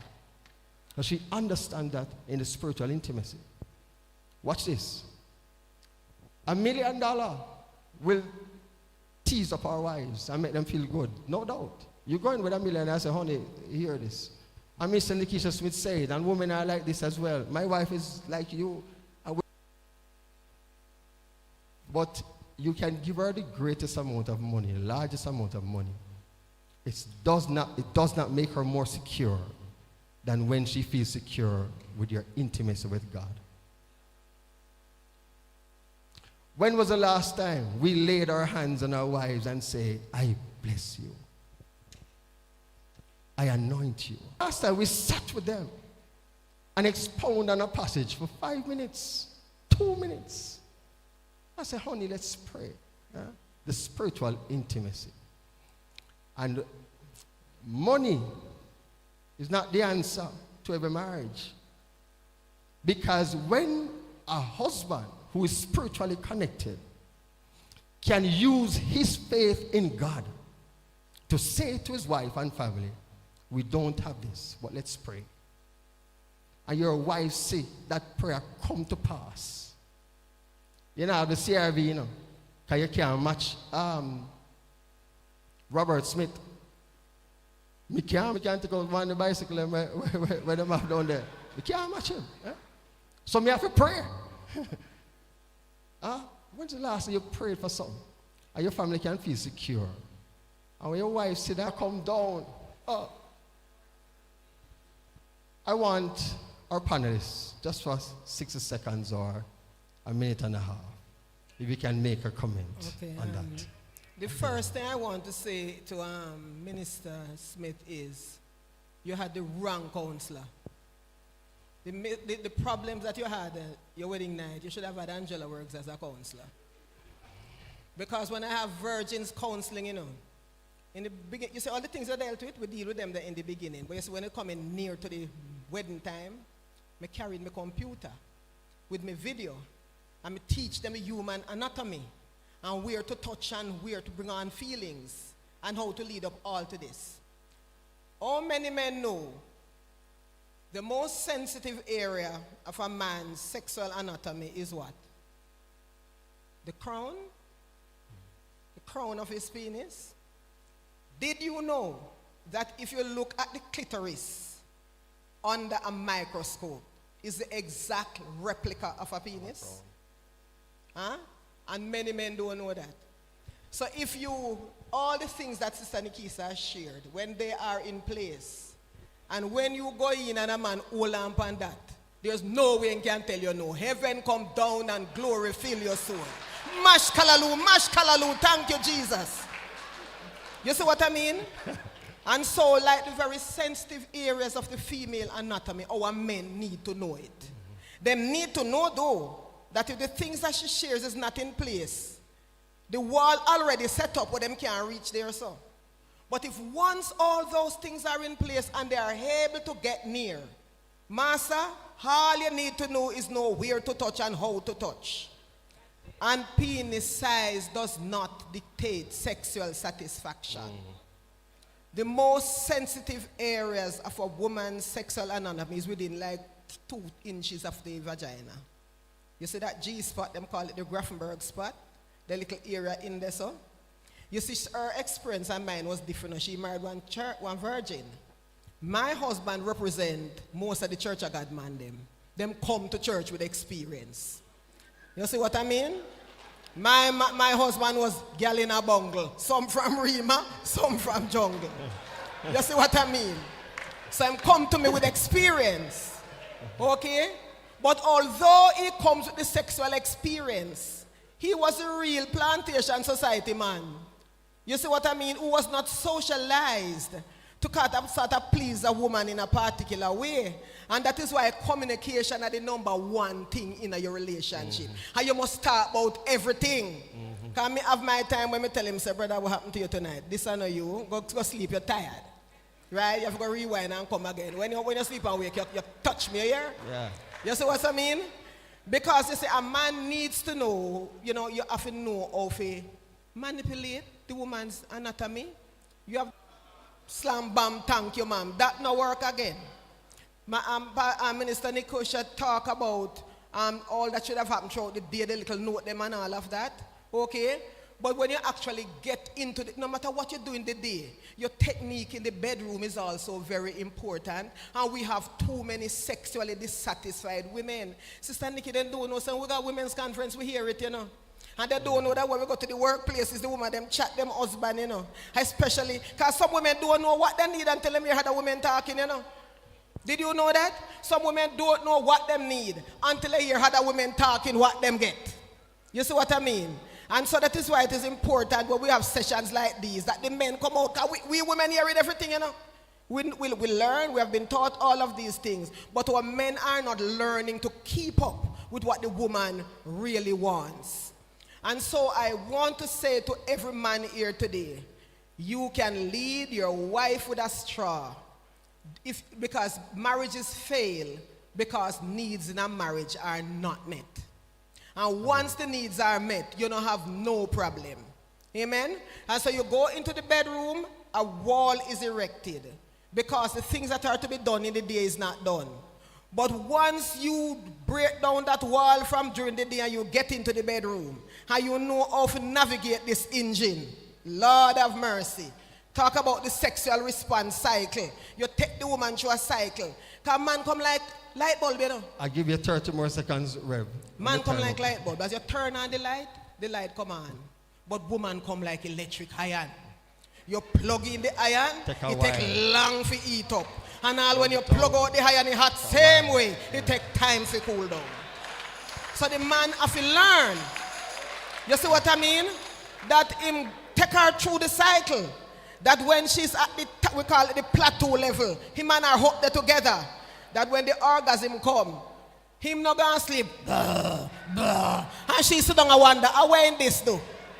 You see what I mean? You have to learn to build her body and take her to a limit that she is satisfied. We can't talk about this in here enough because we privately. You see what I mean? But you have to build her to a level where you go into resolution together. Amen? Heaven come down and glory fill my soul. God Amen. bless you. And that is the primary aim of the husband. Our aim to take our wives as high as she possibly can go. And we don't even talk about orgasms today because when we talk about height, we should really talk about that, but I can't touch it. The panelists will have 30 seconds to make a final comment. And 30 seconds because we're out of time. I'm not sure if there'll be question and answer. I might be out for the question and answer segment if there is, but I know the panelists will be here. There's question. We suited them. So I'm going to just give 30 seconds to some final comments from our panelists. So I think we've learned a lot. I'm not sure how much I can say in 30 seconds. I mean, the discussion has been very rich, and I'm sure the men are learning a lot. What I do observe, though, is that when you look at this audience, we do have a wide cross-section of men, different ages, and having different issues. We have not touched on it yet because we have been in a mode where we are thinking that everything is okay with everybody. You get me? That every man is perfect and every man can do what is being asked. And I think females need to understand, though we're not dealing with females now, that women are complex, but men are men and they are human beings. And therefore, they go through different things. There are men that are sick. There are men that are not well. Men that have different issues. They are right here. So when we talk and sort of say, okay, bring to a high and low, some men don't have the capacity to do that. How do we address that? And it's sad, and the last time we had a discussion, I know, and I want to commend Minister Patrick Smith because of these sessions. And we said, we need more time for these sessions. Because, see, we don't even take questions that people really have and grappling with and they are going home with. they have not been addressed. Yes, we have addressed the whole matter of taking to high and low and all of that. But believe me, what you have in this room are real men and real people. And women who are not altogether well, mentally, physically, and otherwise. Therefore, they are not the norm. They are not in the normal. And therefore, how do you reach those women? At the same time, you have men who are not perfect. In fact, none of us are perfect. So the thing about the sexuality is that there has to be a sort of mutual understanding of what is taking place. And great movie. And you do admit that sometimes the movie don't work as well and so on. That is a very valuable admission. The truth is that this is real life and real stuff. And there are things that men sitting here are going through. Some we don't understand. We've learned a lot. I'm sure, I see men perching forward and say, okay, I get something to go back home with. Right? Well, others have some stuff that they have to deal with. So my final comment is that, look, men, we have, if we are willing to learn, we are willing to explore what we have learned here today, we can add to our marriages. We can add to our sexual values and all of that. There's much to take away. If we have not addressed everything, we understand. And I'm sure Minister Patrick Smith will allow for more sessions like these. But today we have learned a lot. And I think all together, we must learn to satisfy each other and understand each other. Most times, men do not understand women, and that's where the problem is. It's not just, doing the foreplay and all of that. There are other things we need to understand about women, how they think. We don't understand. Bishop, your 30 seconds really over, but yes. go on. But the truth is that, look, it requires some understanding on both parts. Thank you.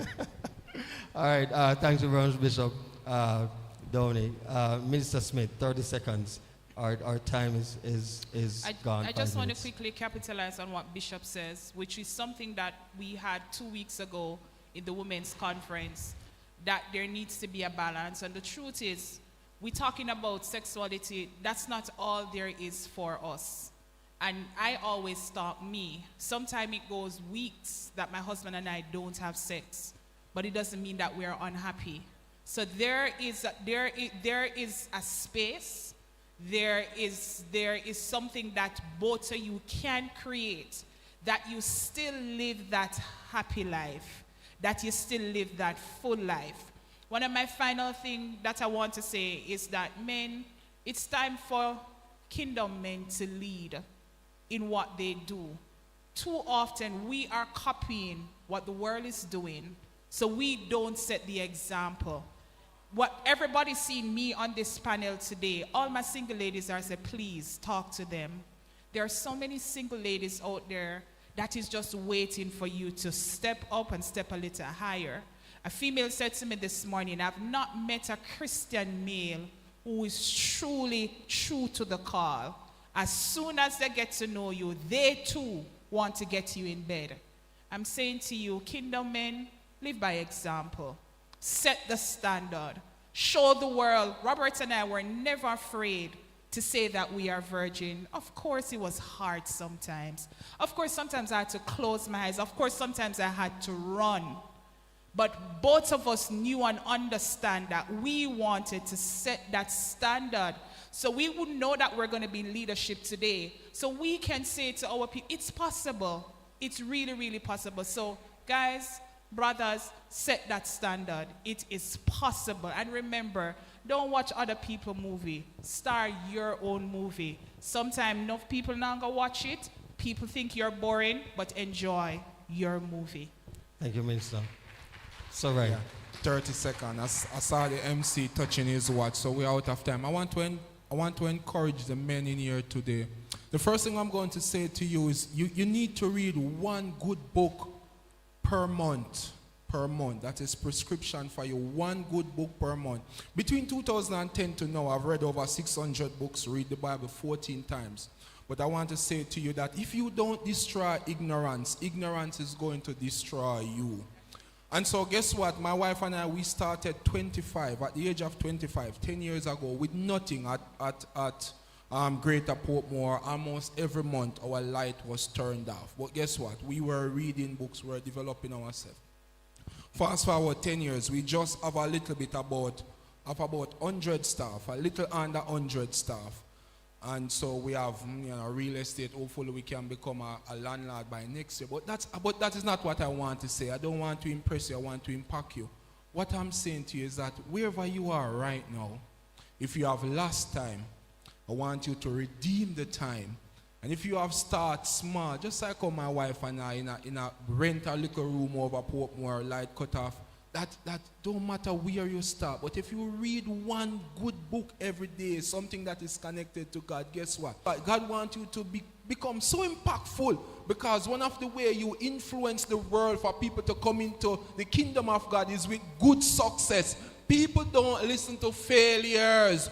We do not listen to failures. And so if you are going to impact God, kingdom, the culture of God, we want you to be successful. We want your marriage to be successful. But you have to destroy ignorance. Remember, it is the truth that sets you free. And guess what? If you are not where you are, that's okay. But guess what? You are going to start small. The single man, you have to develop yourself so that when you get your wife, you are a complete man. It's not 50-50. It's 100-100. It's not my better half. You are going to be 100-100. And so you are going to start by destroying ignorance, because my people perish because of lack of knowledge. So I don't want you to lack knowledge. So here's what you're going to do today. Today when you leave, you're going to spend some money on a good book, probably a marriage book, whatever it is. Because the era we most fail in, it's the era that we are most ignorant in. And so you're going to buy a book and you're going to continue to develop yourself until the day you die.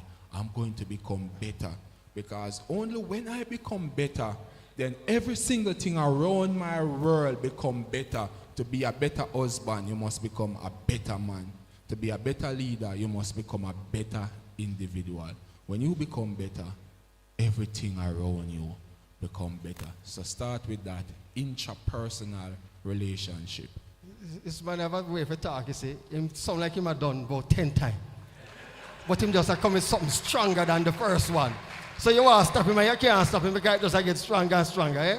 I'm talking about him house. Say the light turn off almost every month. It's cut off in me here. Him just like it's so nice. Eh? The light turn off every month. But before, I believe there are some questions. I'm not sure if the question and answer time is over. Let me just bless you. I'll hand over to Sir McEachran, who may coordinate, because I really have to rush. But let me just bless you. I bless you, men of God, men, administrative overseer, all the bishops, the pastors, the men in this region, the men across Jamaica. I bless you, husbands. I bless you, wives. I bless you.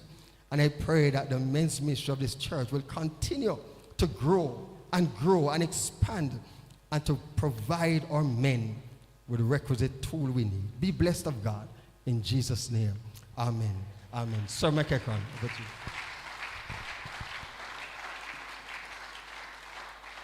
Thank you so much. All right, we are out of time. I'm trying my best to manage time, but also for you to enjoy what you have come here for. And so almost caused me to lose the work, but I'm going to try my best. I know there was not a planned question and answer session, but I think it might be wise. And I saw Bishop Daly. Bishop Daly, my good friend, I'm going to ask you to be very brief with the question. I might be able to take 2 or 3 questions, and I'm going to also ask the panelists to be very brief with your response. Well, I heard a comment about erection, all right? I'm saying that a man can have an erection, not even thinking about sex. He can get up in the morning and he can have an erection, all right?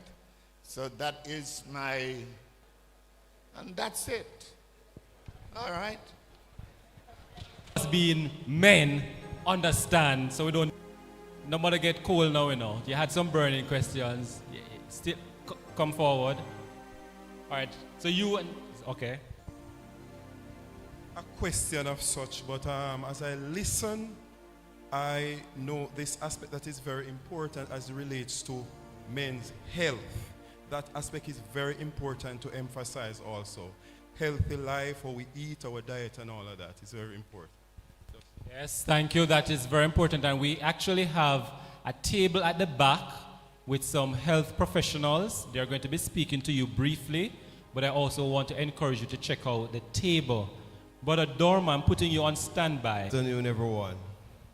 Yeah, my question, yes. I agree some of the things that you said that, you know, how to treat your spouse.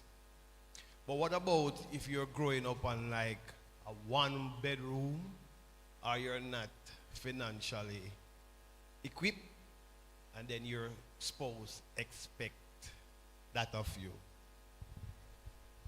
Excellent question. Very good question. Who wants to take it? Dr. Worges, take that question for me, please.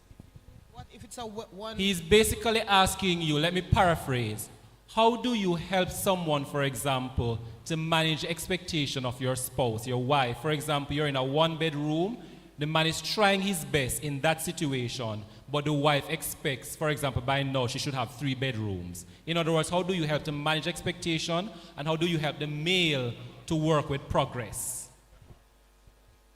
All right. The panelists can decide among themselves. That question is me. That question is my life. When my wife and I got married at 25, we got a witness marriage. We never have no money. My wife was a secretary at PCJ, and I was selling bulb. But you know, they say salesperson raise skinny kids, because unless you sell, you can't earn. And so we were living in that little quad in Portmore.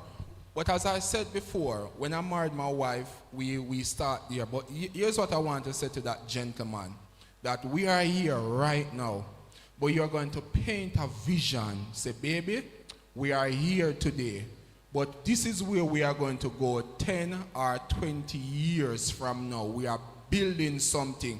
And so while we are here, we are going to manage our expectation, but we have a dream of getting somewhere. We are going to budget. We're not going to spend a while, and when we come inside, you see bags like it is weapon of mass financial destruction. No, we are here right now. We are going to save. Probably you want to buy a house. Probably you want to buy a piece of land. Probably you're throwing a partner. But guess what? One day at a time, we are putting things away, and we are building a dream. Baby, we can't travel this year, but next year, somewhere down the line, we are going to able to travel. We are in a season. Season does not last. Season cannot last. Winter will never last. But while we are in winter, we are going to plan for winter. We are going to put on our winter gears, because as soon as winter finishes, we are going to be in summer. So baby, we're in a financial bind today. We are in a one-bedroom, but we are going to purchase a home one day. We are going to do the addition one day. We are going to finish the wall one day. We have one business client, but someday down the line, we are going to get better. But while we are here, we are managing effectively, because who are going to give you property of your own if you cannot manage what you have? So we need a third party to help you here, because the wife needs to understand that marriage is a partnership. So we have been together for all these years, and we're still in the one bedroom. How have you contributed to it? You see what I mean? When you are the manager of the house, when I bring in the money, what you use it to buy cloth and boot and food? You see what I mean? So how have you contributed to the city of third party for the wife to understand that it's a partnership? You entered into an agreement, and even if she now work, she's supposed to help you manage the money, and she was supposed to have helped you to come out of the situation. And maybe it is, the brother is also saying, if that one-bedroom situation is impacting the whole matter of son, not now go on, because the wife is not satisfied about the one bedroom. I'm agreeing with you now that a third party need to come in, because it's a covenant relationship. Okay, thank you very much. First of all, I would like to commend the panel for the tremendous job they have done, along with the moderator. However, for me listening in, I think the discussion is somewhat unbalanced. There are some other areas that we need to cover to bring balance to this particular discussion. And I think this kind of setting warrants part 2. This kind of setting warrants part 2 because there are some areas that we have not touched that are very important. Because some of the things that we are requiring of our brothers to know and to do, there are mitigating factors why some things cannot be done. And we have not addressed those mitigating factors. I think we're on a straight line, but there are some other issues that need to be addressed so that we can bring some wholesome or fulsome to the discussion.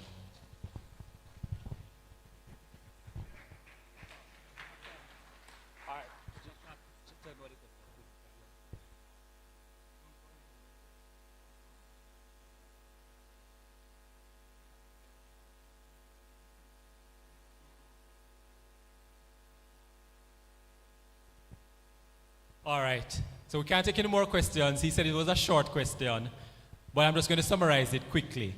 And you can also feel free to talk to the panelists during the lunch break. Basically, and I just want Dr. Worges in less than 30 seconds. He's basically asking, for example, expectation of men sharing responsibilities in the home. So for example, he's the only one working, the wife is at home, but still expects that the man will come home and share in the duties in the home. Quickly, just how would you address that? Housework is the hardest work. Okay, very well. All right, I'm going to be asking at this time Brother Dorma Harris to speak to us 2 minutes to the single men. You notice that we have single men here, and we have focused a lot on the married men. So I'm going to ask him briefly in 2 minutes. Single men, listen up, listen up. We have a lot of young men here. They need encouragement as well. Single men, those of you who are young and some not so young, about the marital relationship, and you are saying to yourself, I can't relate to what is being said, you know, but I anticipate that down the road, I'm going to also be in that position. I think one of the challenges now that our young men are finding within the church is that you are becoming a little bit uncomfortable even approaching the sister that you feel that you would love to spend your life with. And you are there open that the sister will do something that might indicate that she also have the interest, inclined to take the bull by the horn, as it were. Make the move. Make the move. And it was intimated earlier, but I'll say this, and I'll try to say it as delicate as I can say it. Right?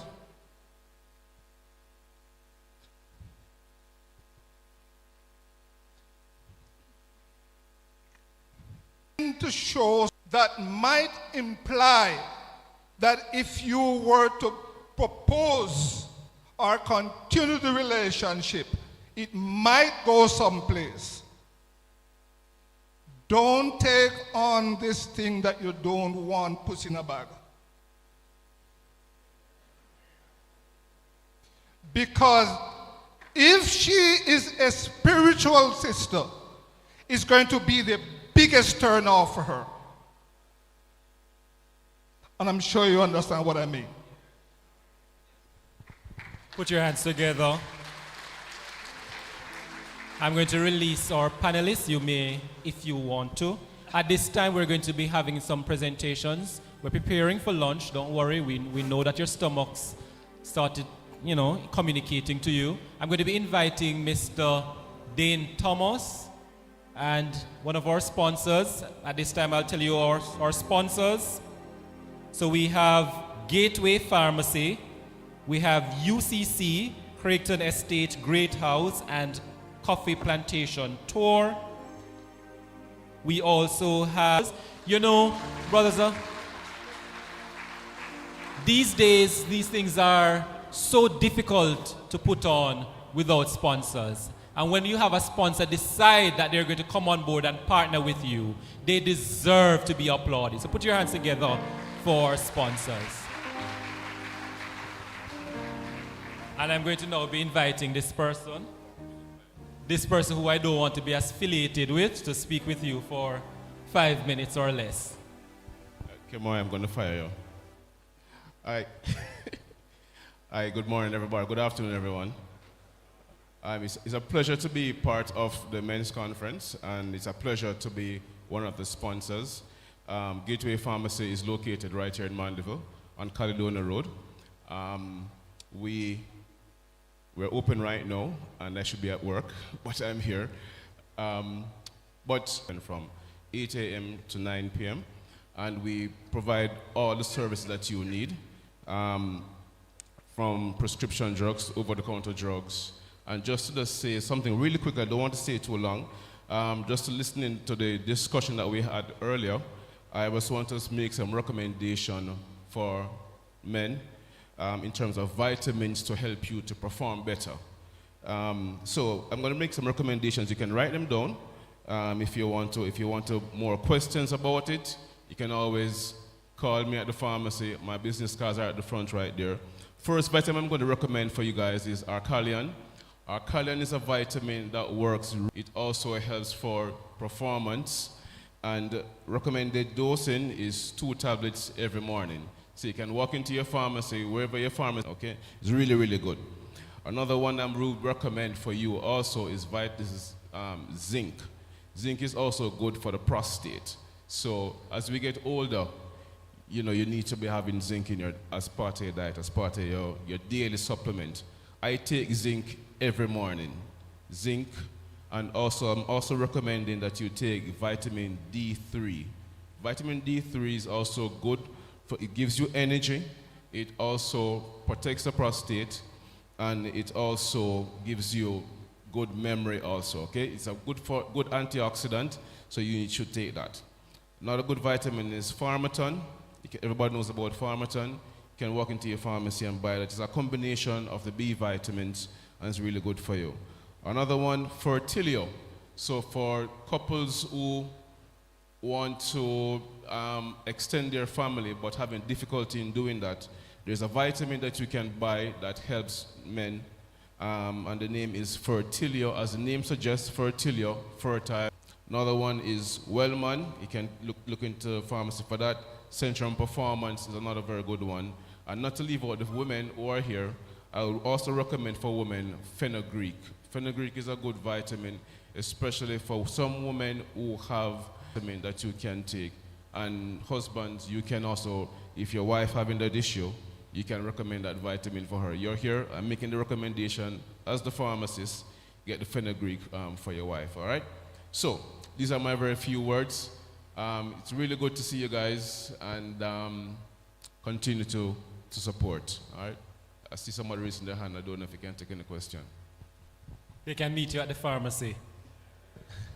Put your hands together for Mr. Thomas.